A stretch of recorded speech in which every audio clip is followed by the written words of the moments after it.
saya kedatangan tamu yang sangat cantik, sangat charming, wajahnya yang selalu tersenyum, Ibu Pertiwi. Oke. Halo, saya Pertiwi. Saya diundang sama Bu Linda, ini luar biasa banget, sangat terinspirasi banget. Pengen juga nih bikin yang seperti ini. Yes, setuju. Saya dukung 1000%. Ya, sudah keinginan lama loh, C.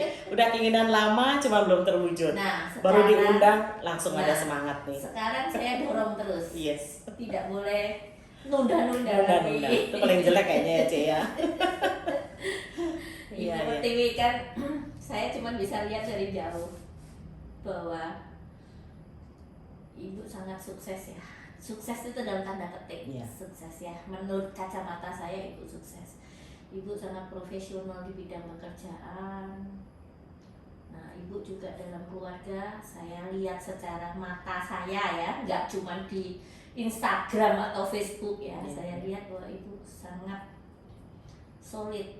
Artinya solid itu sehati dengan anak-anak. Kadang-kadang kan kita di sosmed melihat orang yang guyup gitu kan, belum tentu. Kalau kami istilahnya itu rohnya itu satu, tapi Ibu saya lihat itu baik. Jadi boleh nanya-nanya sedikit ya, Iya, silakan. perjalanannya sehingga sampai di puncak itu jatuh bangunnya itu, Ibu mulai bergabung di agent insurance ini ketika umur berapa, Bu? Ya, saya join di sini sebenarnya, saya panggil siapa nih? Cece apa Iya, Ibu aja? Cece, Cece boleh. aja ya.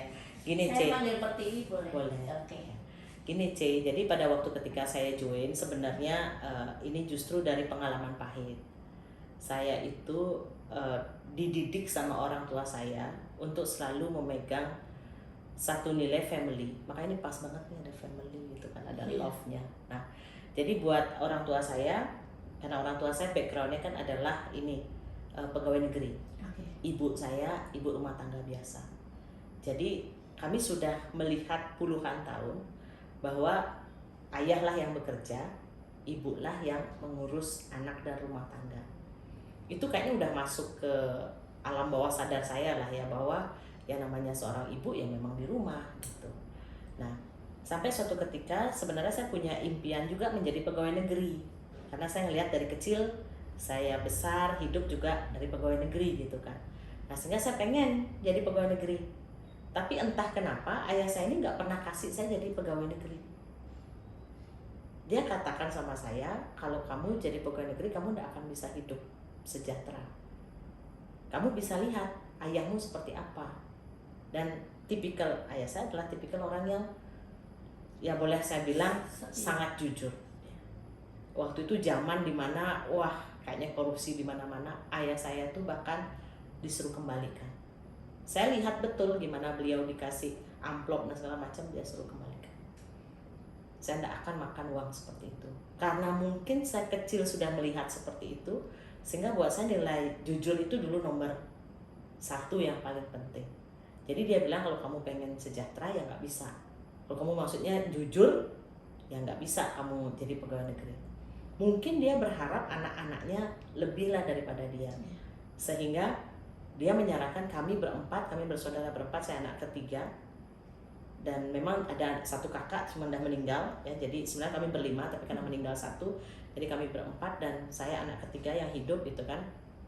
Akhirnya di situ saya pernah mengajukan diri jadi pegawai negeri dan gagal. Ya karena ribuan orang. Sebenarnya bapak saya bisa aja kalau mau minta bantuan, tapi dia nggak lakukan seperti itu. Jadi saya benar-benar dikasih berjuang sendiri. Nah, sampai suatu ketika di usia saya 26 tahun, saya nikah usia 24. Saya nikah usia 24 dan dia pun juga, saya ngekos masih kamar 200.000, C. Kamar 200.000 itu buat saya minim banget, apalagi saya punya suami dokter, tapi suami saya waktu itu masih sekolah, jadi saya nggak bisa nuntut apa-apa sama dia. Jadi ya sudah, saya Tapi waktu itu sudah dokter, cuman spesialis, sekolah. ngambil spesialis. Sekolah spesialis dari S2-nya. Oke. Jadi pada waktu itu kan saya nggak bisa nuntut apa-apa kan. Nah, sehingga akhirnya saya hamil di kamar kos-kosan yang harga 200.000 itu, C. Gitu. Nah, di kamar itu jujur saya sangat tidak suka. Kenapa? karena airnya tuh bau septic tank. Saya bilang saya nggak mau kamar ini nih jelek banget, saya bilang gitu. Pokoknya saya pengen rumah yang lebih gede gitu loh. Suami saya bilang ya nggak bisa, nggak ada duit, saya masih sekolah. Nah disitulah saya memang muncul akhirnya ya saya harus cari duit lebih. Saya lulusan akunting S1, saya kuliah di Warmadewa. Saya berpikir dengan skill saya bisa apa nih. Ya saya kerja, cuman kerja juga gajinya dikit banget waktu itu saya cuma digaji 700.000. Saya bilang saya nggak cukup makan 700.000, sedangkan saya kerja pagi, pulang kadang jam 11 malam. Buat saya ini ya mau komplain ya nggak bisa, kan kamu karyawan. Ya karyawan ya memang berapa dikasih ya segitu kamu terima gitu kan. Nah sehingga saya pernah waktu itu cuma dikasih uang 10.000 satu hari. Dia bilang katanya suami saya ya udah cukupin makan segitu. Cuman karena saya yang hamil waktu itu, waktu nikah tuh saya hamil, saya bilang sama anak di dalam kandungan saya, mama akan berjuang, kita cari uang nak. Nah waktu itu saya jadi agent properti juga, saya keluar dari perusahaan yang ngasih gaji 700.000 tuh saya keluar. Padahal saya kerja udah 1 tahun lebih, perusahaannya jadi bertumbuh bagus, sistemnya saya buat karena saya basic accounting kan. Jadi saya bikin sistemnya karena itu perusahaan berlian. Saya bikin sistemnya, saya selesaikan tanggung jawabnya dan saya keluar. Saya keluar akhirnya saya jadi freelancer, jadi jual properti juga, jual sandal juga, jual kain juga. Dan satu-satunya yang bisa saya ajak curhat ya Tuhan. Saya cuma bilang waktu itu, Tuhan kasih izin biar saya bisa nyewa rumah. Saya nggak mau anak saya lahir di kamar kos-kosan seperti ini. Akhirnya ya astungkare ya, saya berhasil waktu itu menyewakan satu rumah dan saya dapat komisi cuma 5 juta Komisi itulah yang saya gunakan untuk nyewa rumah. Di situ saya merasa Tuhan tuh selalu menjawab doa saya. Terus kejadian ternyata waktu itu saya diusir diusir sama di tempat saya nyewa rumah itu. Singkat cerita, saya berhasil nyewa rumah 5 juta, dapat 2 kamar gitu kan, artinya sudah bebas saya dari kos-kosan itu. Akhirnya terus saya nyewa rumah 5 juta. Ternyata saat anak saya lahir, saya jadinya anak saya tidak lahir di kamar kos-kosan tapi lahir di rumah. Tapi tidak berhenti juga, setelah anak saya umur 3 bulan di situ, anak saya tuh suka teriak-teriak. Nah ternyata tuan rumahnya itu punya anak SMP yang nggak suka kalau bapak sama ibunya itu dekat sama anak orang lain. Oke. Ngerti. Dia punya anak cuma satu tunggal. Jadi bapak sama ibunya pun juga nggak dikasih berduaan satu kamar karena takut punya adik. Saya juga nggak ngerti itu apa ya namanya. Ya. Jadi akhirnya anak saya itu suka dilemparin batu. Rumahnya dia tuh isi batu banyak, dilemparlah sama dia. Soalnya belum jadi hipnoterapis. Belum hipnoterapis saya. Kalau sudah jadi hipnoterapis, itu kan bisa langsung dicetokin gitu kan. Nah, terus waktu itu batu dilempar, Nah, yang saya khawatir kan anak saya kena gitu kan, karena dia merasa kesal karena anak saya ini lucu soalnya rambutnya kliwer-kliwer gitu, ingkel kan, gemuk lagi kan, lucu kan, jadi mungkin dia kesel banget sama anak saya. Akhirnya waktu itu baru 4 bulan saya nyewa rumah dia, saya memutuskan untuk pergi. Buat saya berat banget tuh karena kan saya masih 1 tahun, saya kan bayar di muka itu 5 juta. Nah suami saya waktu itu masih di Flores, karena dia spesialis itu kan harus keliling. Nah di Flores lah dia, sambil nangis saya minta tolong untuk minta sisa hasil kontrakan itu kan, dia nggak kasih. Akhirnya saya pergi dari situ, udah gitu saya pergi, saya baliklah ke rumah orang tua. Nah ternyata di rumah orang tua saya ya agak sedikit problem juga saya dengan saudara waktu itu. Nah disitulah akhirnya saya cari lagi duit untuk ngontrak lagi rumah. Doa lagi saya saya bilang Tuhan, saya ikhlasin sudah itu uang 5 juta, diambil pun gak apa-apa, yang penting anak saya selamat. Gak ada artinya rasanya uang segitu dibanding keselamatan anak saya. Dikasih lagi uang. Waktu itu saya berhasil juga. Waktu itu dapat rumah 10 juta lebih mahal karena 3 kamar. udah dapat 10 juta, saya minta tolong ibu guru nih kebetulan yang punya, ibu boleh nggak saya tawar 7 juta ya, saya bilang itu saya punya uang cuma segini, dikasih C. Karena dilihat saya bawa anak kecil mungkin kan. Karena mungkin anak kecil tuh memang ya orang tuh jadi jatuh hati ya, maksudnya cepat rasa kasihan kan. Oh ini ya kenapa orang banyak bawa anak kecil ya kalau lagi minta. Bener, saya ngajak anak kecil waktu itu dia mau kasih C, dikasihlah 7 juta waktu itu C, dan itu uang terakhir saya nyewa nih C. Nah waktu itu saya bilang sama bapak saya, Pak Tri udah dapat rumah, wih bagus ya, ya udah sana naik dulu siap-siap, kata bapak saya. Itu kejadian tanggal 13 Juni 2005. Wow, masih ingat setanggal-tanggalnya. Ya, dan saya lagi bikin teh waktu itu cek. Waktu itu kan ya istilahnya di rumah itu baru saya pindahan dan segala macam. Saya lagi bersih-bersih cek. Siangnya lah ditelepon. Siangnya ditelepon. Ya ini anaknya Pak Sunetra ya. Bapak masuk ruang ICU. Stroke bapak saya tanggal 13 Juni bertepatan dengan ulang tahun ibu saya. Itu C. Wah itu sudah tidak tahu dah harus apa. Itu saat berat banget C. Makanya pada waktu itu langsung saya lari, punya uang hanya simpanan itu C ya. Ada simpanan, kebetulan suami di Flores itu kan ada tabungan tuh. Nah ternyata uang 10 juta C di tabungan itu harus diambil. Kenapa? Karena bapak saya dimintakan di rumah sakit, waktu itu rumah sakit Sanglah C, harus siapin uang 10 juta hari itu juga. Ada saya baru selesai bayaran. Anak kami kan bekerja, saya bekerja, suami saya bekerja. Saya nggak mungkin minta uang suami saya lagi gitu loh, maksudnya ini loh untuk rumah sudah. Sekarang bapak sakit nih gimana? Kakak saya di kapal pesiar C. Kakak saya di kapal pesiar, suami saya di Flores. Saya sendiri sambil gendong anak. Umur 3 bulan tuh C, masih nyusu. Akhirnya saya bilang sama dokternya, bapak saya ini punya askes, sekarang BPJS namanya. Ya nggak bisa dipakai. Itu kan obat semuanya di atas plafon. Nah di situ sebenarnya sakit hatinya saya C. Loh bapak saya udah puluhan tahun jadi pegawai negeri, udah dipotong uang gajinya untuk asuransi kesehatan, kok nggak bisa dipakai? Iya, karena ini obatnya di atas plafon. Jadi kalau you nggak bayar 10 juta, bapak you nggak ada apa-apain. Sampai saya dipanggil sama dokternya C, saya masih ingat nama dokternya itu sampai sekarang.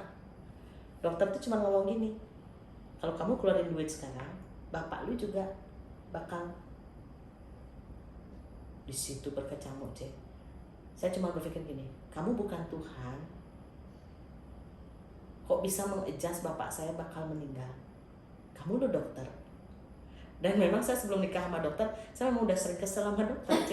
Makanya Tuhan kasih ya. Tuhan kasih, biar dia lihat kan dokter tuh jadi apa gitu kan. Jadi mungkin saya tambah lagi C marah sama dokter ini. Itu teman-teman pesannya ya, jangan kesel-kesel sama seorang profesi gitu. Sesuatu profesi nanti kita dapat karmanya.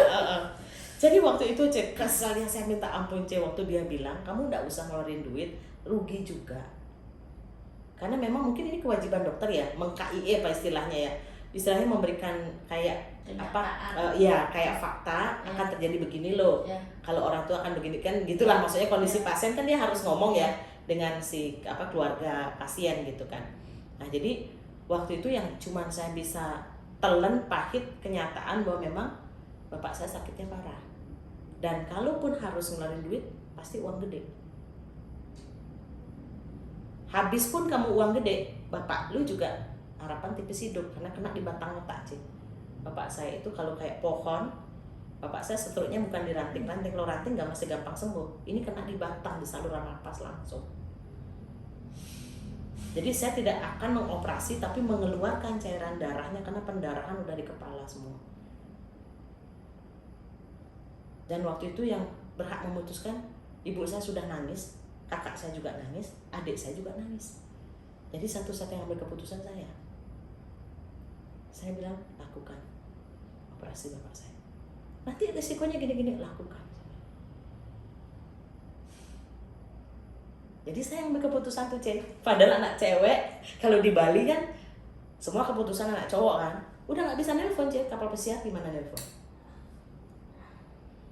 Terus syukurnya waktu itu suami saya bilang, saya cuma nanya sama suami saya perlu perjuangkan enggak bapak saya percaya kamu, saya cuma gitu aja. Saya nggak percaya dokter itu, saya percaya kamu. Nah suami saya waktu itu bilang, perjuangkan.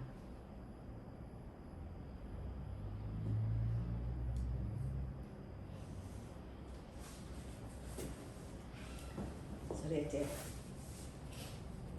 Jadi waktu itu yang saya pegang ya omongan suami saya aja Cek. Dan saya bilang apapun terjadi saya akan perjuangkan gimana pun caranya, itu loh Cek. Jadi sejak tahun 2005 itu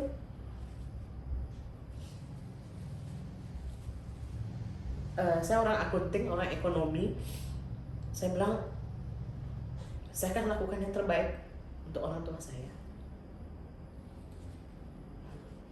Ya sampai tahun 2006 sebenarnya kisahnya gini Cek. Bapak saya punya polis insurance. Jadi waktu itu saya bawa polis insurance itu karena kita udah habisan uang Cek.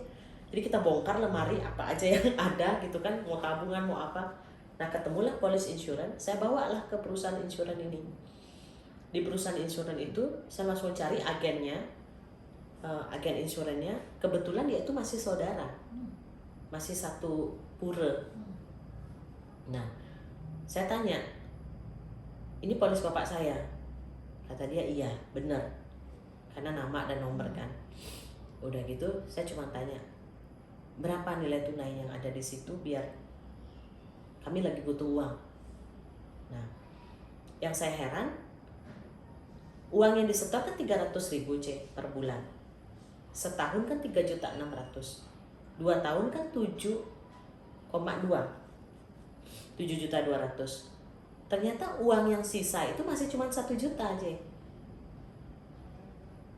Dan yang saya nggak suka, agent tuh nanya begini, emang bapaknya udah meninggal? Udah kalut nih Cek, pikiran sudah panik, uang nggak ada. Terus dia nanya bapak saya udah meninggal apa belum.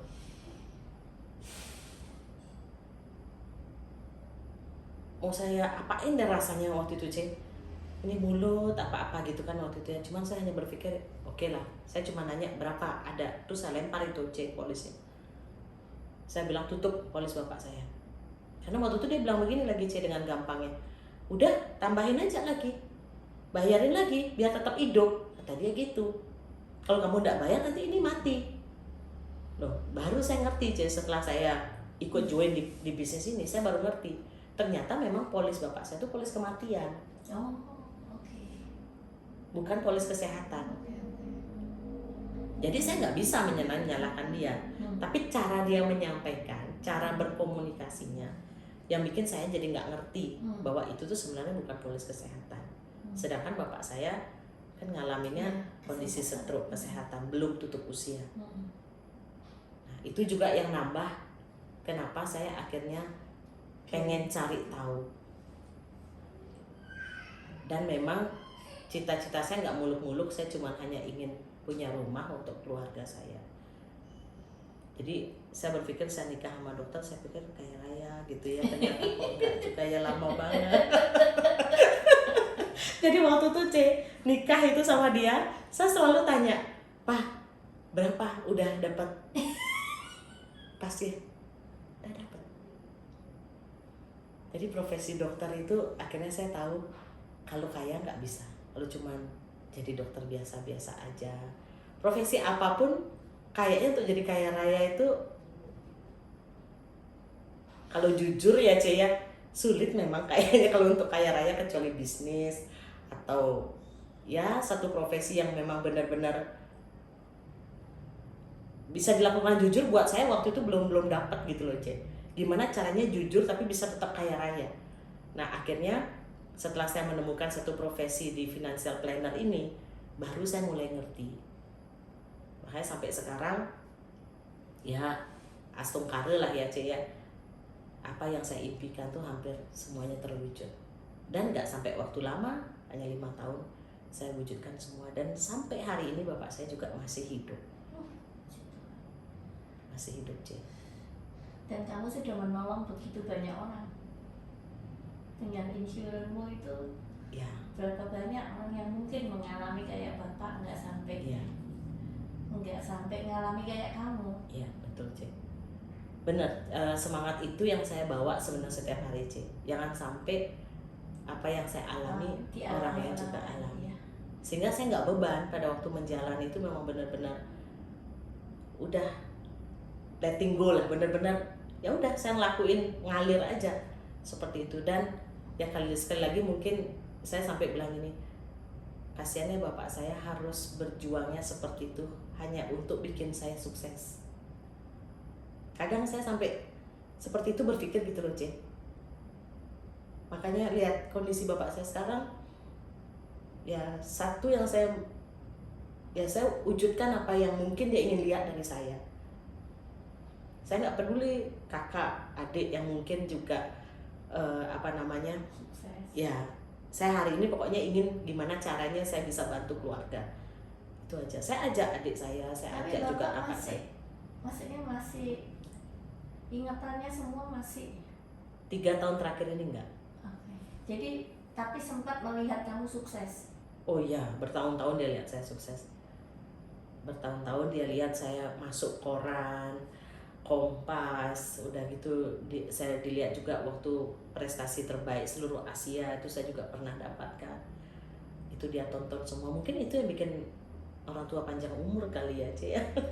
Dia ngelihat anaknya berhasil gitu. Mungkin ya, saya juga nggak tahu, tapi setiap kali saya bilang sama bapak saya seperti itu, dia kayaknya happy banget. Pertiwi, kalau ini menurut kacamata dunia ya, apa sih kurangnya kamu?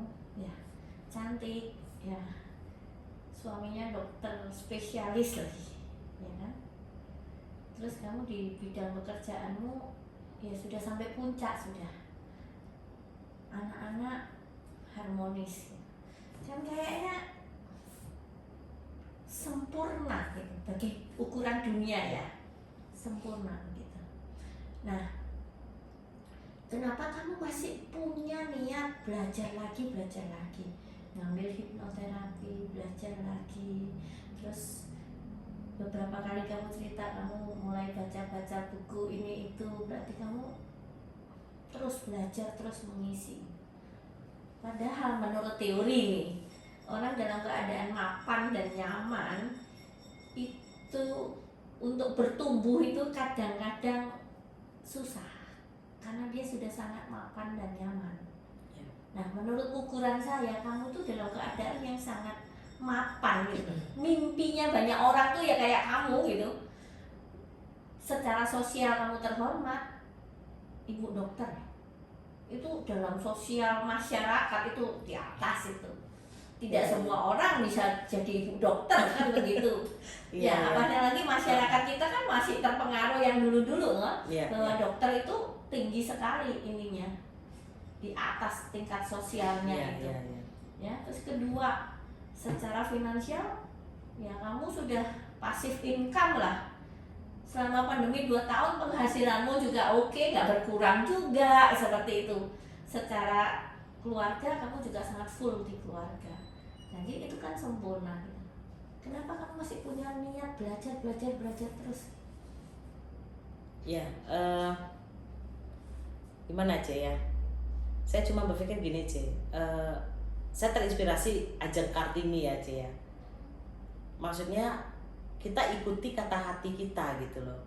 Jadi kan perjuangan R.A. Kartini luar biasa itu ya Ce ya. Dia mendobrak pemikiran wanita zaman dulu yang harus ikut gitu kan.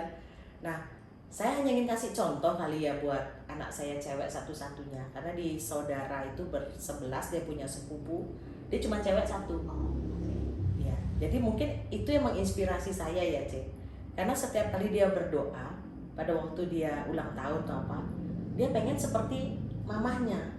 Oke. Anakmu berapa? 4, Yang cewek nomor berapa? 1. Oh, nomor 1. Oke. Nah pada waktu ketika dia kecil, waktu itu ulang tahun yang kedua apa yang ketiga ya, dia ngomong bahwa dia ingin seperti mamah gitu. Waktu itu dia berdoa di depan tempat suci kami gitu, dia bilang ingin seperti mama. Oh itu saya udah Jadi setiap kali kamu ngambil belajar dia tahu. tahu. Mama ngambil lagi ilmu baru. Iya, hari ini pun saya masih akses ada ilmu di Singapura khusus untuk leadership C. Itu biayanya cukup lumayan juga, puluhan juta. Saya ambil lagi C.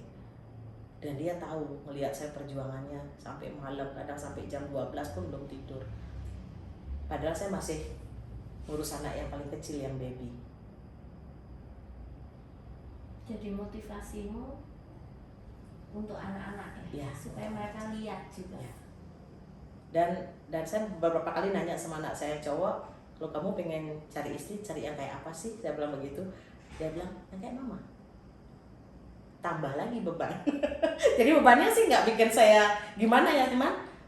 Ya itu kenapa saya pengen sekali hidup sehat, ya sukses, ya sejahtera, seimbang. Ini kayaknya paling sulit sih. Tapi pasti ada caranya gitu. Bu Pertiwi, saya boleh kesaksian sedikit. Iya, Anak saya ketika TK sampai SD, selalu dia bilang kalau punya istri kepingin kayak saya. Saya waktu itu kan saya tanya kenapa kok pengen kayak mami, kan masih kecil sekali. Iya, iya. Dia bilang enak, nggak usah ngajarin anak katanya. Oh. Kalau punya istri kayak saya itu dia nggak usah ngajarin anak.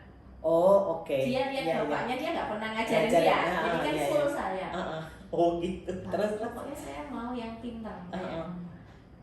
Dan ketika dia punya istri, ketika dia kenalin saya pertama kali, saya itu kaget. Persis banget. Dia ketua, kalau kami di gereja itu Iya, ada bina iman untuk anak-anak sekolah minggu. Terus Miss Dinar yang gitu-gitu persis.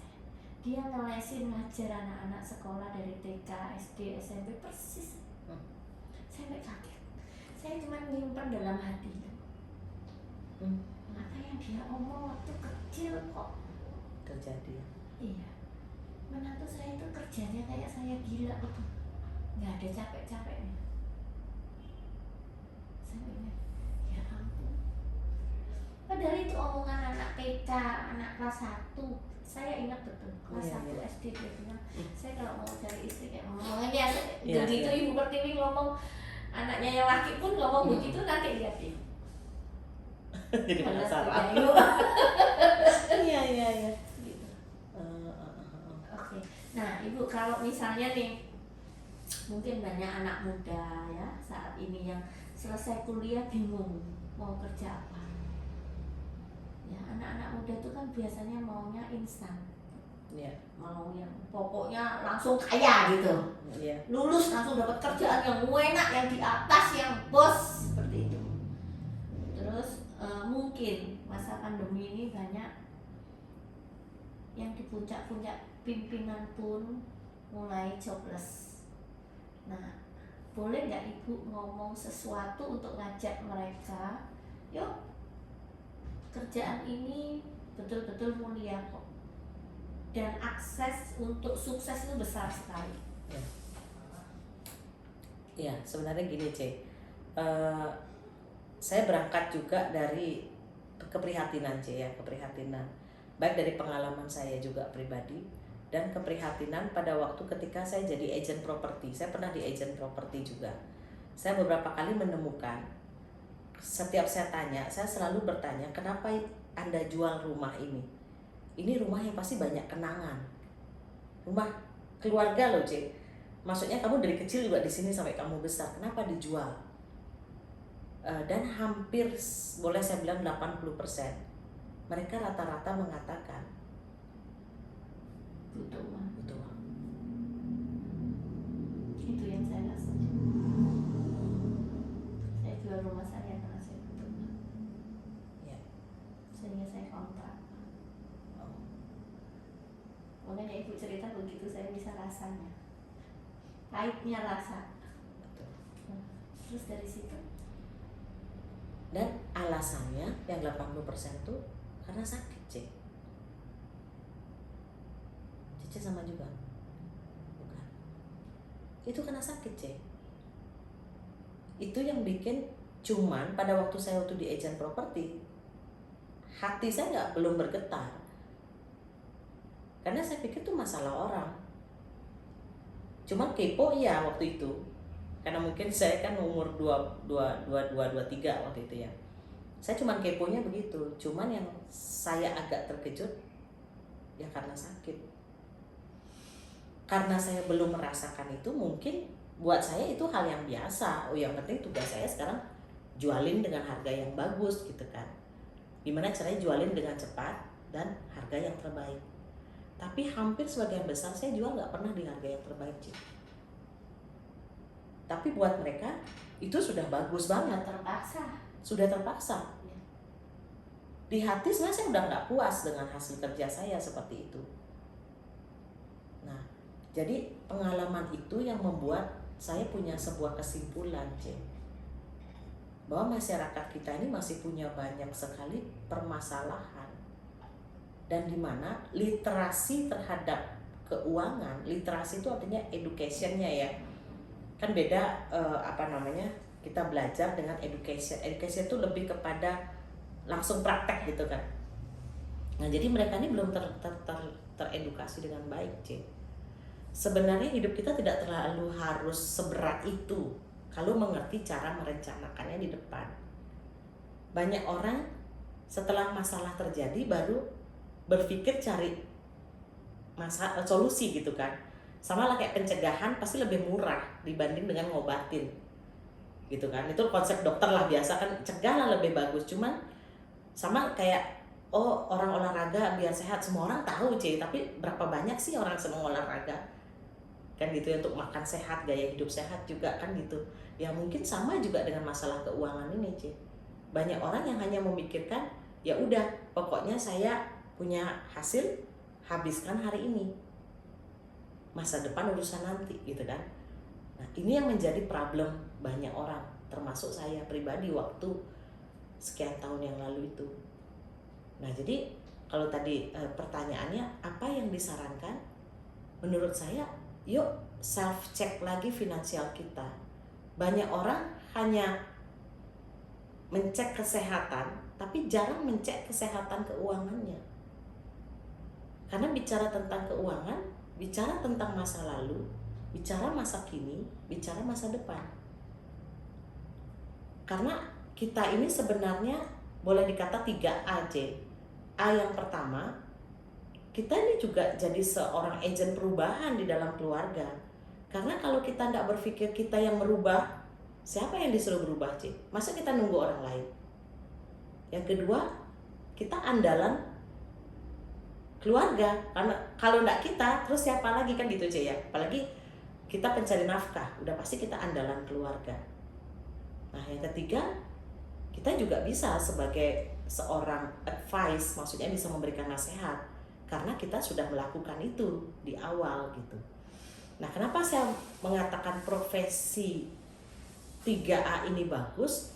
Ya karena kita nggak mau hidup kita nanti, pada saat nanti udah ada masalah, baru kita cari solusi, pasti itu akan lebih berat, C. Hidupnya udah berat kan gitu istilahnya ya. Apalagi ditambah lagi dengan masalah-masalah keuangan itu gitu loh. Karena semua orang, coba saya tanya sama Cici, ada nggak orang yang kebal dari sakit, kecelakaan, cacat, meninggal sama tua? Ada nggak, Cici, yang kebal? Nggak ada. Nggak ada. Boleh nggak kita milih, Cici? Oh, nanti sakit jangan yang berat-berat, sakit yang ringan aja, batuk pilek. Boleh nggak milih, Cici? Nggak juga. Terakhir, Cici, yang 3, ada nggak kita tahu kapan kejadiannya? Boleh nggak kita bilang, jangan deh, saya masih produktif, nanti aja saat 80 tahun. Kan nggak tahu juga, Cik, kapan waktunya. Nah, kalau ini kejadian, Cik, kayak tadi sakit, kecelakaan, cacat, meninggal, dan tua, semua orang kan ngalami. Butuh uangnya, uang kecil apa uang gede, Cik? Gede. Nah sekarang Cece mau pakai uang sendiri apa mau dari kantong orang lain? Ya kalau bisa dari kantong orang lain kan. Nah itu ya Ce. Cuma kalau kantong orang lain udah pasti gede Ce. Nah ini ada caranya. Nah, sebenarnya yang saya mau sampaikan bahwa semua orang itu pasti ngalamin 5 area ini. Cuman punya nggak dia perencanaan C? Nah 5 area inilah kenapa C ya, sekali lagi karena kita nggak punya pilihan. Cece anggap nabung duit 1 juta sebulan C, untuk bisa 1 miliar butuh berapa bulan? 1000 bulan. Itu setara 80 tahun C. Bayangkan dia nabung duit nih C selama 80 tahun. Itu kalau punya kesempatan C, dia masih nabung, baru resikonya datang. Tapi kalau misalnya dia nggak punya kesempatan C,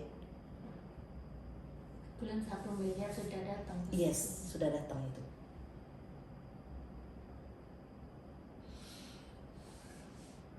Ya. Kalau tidak punya kesempatan gimana C? Sama kayak saya, pengalaman saya. Saya belum punya apa-apa, resiko datang.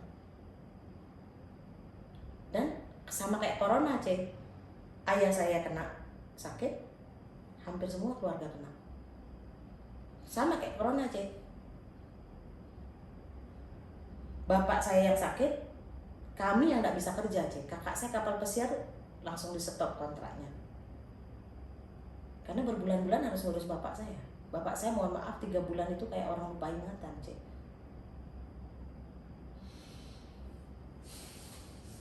Itu lantai dilihat kolam dia. Bapak mau mandi gitu, padahal dia berdiri aja udah nggak bisa C. Bapak saya tuh didiagnosa tidak mungkin bisa berdiri. Jangan berdiri, duduk aja nggak bisa. Tapi bapak saya bisa duduk. Didiagnosa bapak saya nggak bisa jalan, bapak saya bisa jalan C. Waktu itu tahun 2005. Dan apa yang kamu bisa sarankan kepada mereka bahwa ini pekerjaan yang sangat worth it untuk kita? Maksudnya bisa menolong orang, tapi juga secara finansial itu kita juga bisa mencapai apa ya? Bisa mencapai mandiri ya, kebebasan finansial. Ya, jadi gini C, sebenarnya pekerjaan kami ini seperti tadilah, bahwa ada sistemnya C. Sebenarnya kenapa bisa mencapai sampai kebebasan finansial? Karena ada sistem yang sudah dibentuk. Nah sistem ini yang sudah proven, yang sudah terbukti. Nah dari bukti nyata yang sudah ada inilah yang sebenarnya membuat saya itu mau follow, ngikutin sistemnya. Cuman mentalnya ya memang mesti dirubah gitu. Kalau mental karyawan kan pastinya lebih ke, saya nggak bilang bahwa karyawan jelek ya C. Kalau karyawan yang levelnya bagus, wah bahkan income-nya juga bisa gede gitu kan. Tapi kan bukan berhenti sampai di income C. Kita bicara tentang ke pengembangan diri, lalu personal develop. Kita bicara seperti itu. Jadi menurut saya kebebasan finansial itu semua everything is mindset lagi. Ada nggak para pengusaha yang hebat dah itu jatuh bangkrut? Kan juga ada. Ada nggak pengusaha yang bagus dan dia bagus terus? Ada juga C. Kan semua itu masalah mindset. Jadi saya juga nggak bilang di sini udah pasti bakal sukses. Kan semua tergantung lagi masalah mindsetnya. Cuman mungkin kamu bisa menunjukkan bahwa ini salah satu alternatif. Iya. Jadi kalau boleh saya bilang, ini bisa jadi salah satu, selain kita juga punya keamanan finansial yang bagus, kita punya juga kepastian di masa depan. Karena sudah ada sistem yang sudah didesain. Nah sistem inilah kalau di follow, kita punya tujuan yang sama. Istilahnya udah kayak ada peta dah, sama kompasnya itu kita udah dikasih sebenarnya. Sudah ada Google Map. Sudah ada Google Map-nya. Tinggal pertanyaan apakah tujuan kita juga sama ke sana. Seperti itu C. Karena ada satu pertanyaan C yang sebenarnya gini. Kita ingin membahagiakan, kayak Cece dah. Cece ingin membahagiakan seumur hidupnya Cece. Apa membahagiakan keluarga seumur hidupnya keluarga? Yang mana C? Keluarga. Wah, luar biasa jawaban Cece. Karena banyak orang ingin membahagiakan sampai seumur hidup keluarga. Tapi mampu nggak kita, Cik? Kalau sendiri. Yes, ada caranya, Cik. Ada sistemnya sebenarnya itu. Dan yang kita jual pun juga sesungguhnya bukan sesuatu yang tampak nyata begini, Cik. Kalau jual handphone kan gampang, Cik. Oh, ada fasilitasnya dan ini bisa dilihat, bisa dirasakan. Tapi yang kita jual adalah janji kita, Cik, sama keluarga. Yang kita jual cinta kita, biar cinta kita juga terus berlanjut meskipun kita ada maupun tiada. Kita jual juga tanggung jawab. Bagaimana mereka bisa bertanggung jawab terhadap keluarganya. Bukan seumur hidup saya, tapi seumur hidup keluarga saya. Dan satu lagi, ketenangan pikiran, Cik. Jadi yang kita jual, mereka tenang kalau punya jaminan seperti yang namanya insurance gitu loh, Cik. Tapi dalam masa karier kamu sampai puncak, ada nggak saat-saat kamu merasa jenuh, putus asa, atau mengalami sesuatu? Nah, sudah. Ada, Cik, pastilah, kan saya juga manusia biasa, Cik, ya.